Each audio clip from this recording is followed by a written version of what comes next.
uma experiência com um cliente aqui bem interessante. Vou contar aqui um pouco a vocês.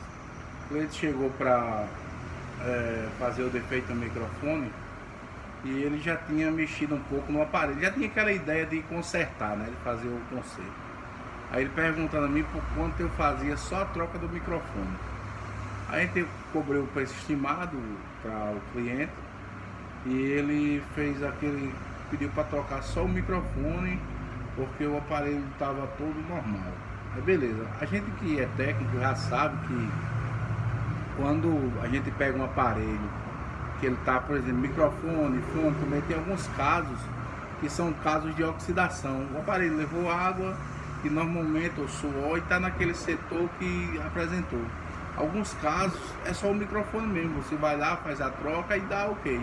Mas alguns casos também tem oxidação no resto da placa. Aí o moral da história, a gente pegou o aparelho, abriu para dar uma verificada, quando abriu tinha vários pontos de oxidações em outros setores.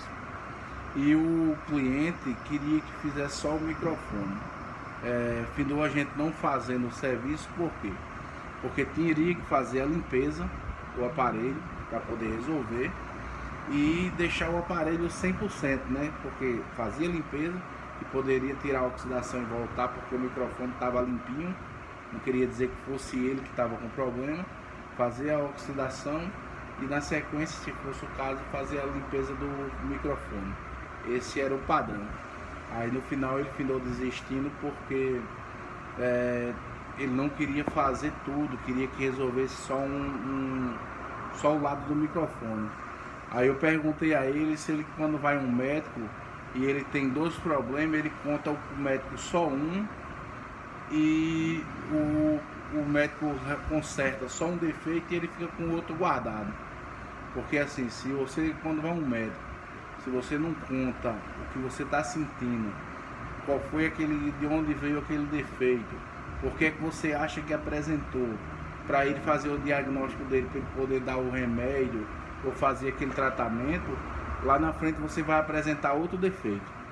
O certo é, se conta os defeitos tudo, verifica tudo direito, resolve o problema para o aparelho ficar bom. Se futuramente se quebrar ou apresentar outro defeito, foi porque o próprio cliente danificou. Isso aí é justamente quando a gente trabalha com manutenção, tem que ter essa ideia de fazer para resolver, não fazer meia boca, né?